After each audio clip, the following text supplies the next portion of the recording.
আমরা গত ক্লাসে এনতম পদ কত এটা বের করতে পারছি। আজকে আমরা পড়বো আর একটু ওই নিয়মেরই বাট একটু ভিন্ন রকম, একটু ভিন্ন রকম। গত ক্লাসে আমরা এনতম পদের সূত্র শিখছিলাম। কি শিখছিলাম? এনতম পদের সূত্র শিখছিলাম কি? a plus n minus 1 into D. এটা কার সূত্র? এনতম পদের সূত্র। আচ্ছা, এখন আমি তোমার একটা ম্যাথ দিলাম।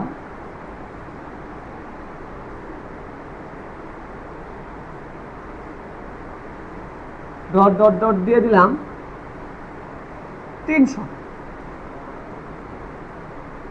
বললাম এই 300 কততম পদ? এর আগেরটা ছিল কি? তম পদ কত? বুঝার চেষ্টা করো। এর আগের ম্যাথটা আমরা কি করছি? তম পদ কত এটা বের করতে পারছি না আমরা। এখন কি বলতেছে?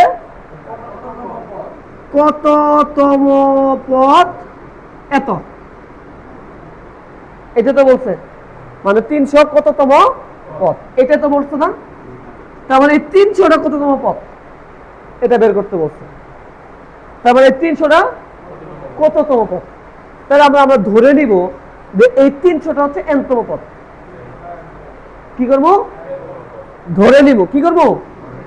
তাহলে আমরা ধরে নিই, ধরি এনতম পদ কত? 300। এখন এনতম পদের সূত্র কি? এইটা। তাহলে আমরা লিখতে পারি a plus n minus 1 into D সমান 300। লেখা যায় না? তো এনতম পদের সূত্র কি? এত। আর এটা সমান কত? 300।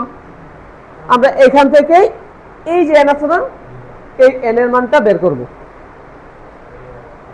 আসুন তাহলে বলো তো এখানে এর মান কত?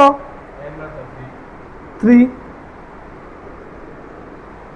n এর মান তো নাই, n এর মানটা আমাকে বের করতে হবে। আসো ওইখানে দেখো d এর মান কত?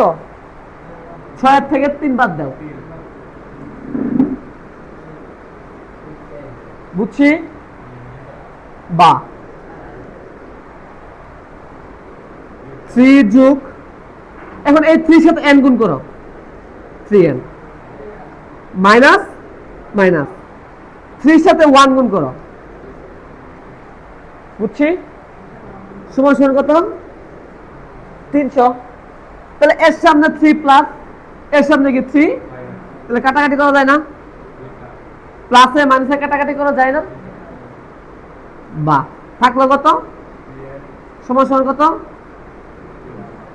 তুমি কার মান বের করবা? তাহলে n এর সাথে 3 কোন অবস্থায় আছে? ওই পাশে গেলে কি হবে? তাহলে n সমান 300 ভাগ কত? 3।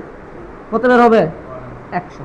তার মানে সুতরাং 100তম পদ 300। কিচ্ছু বুঝি নাই।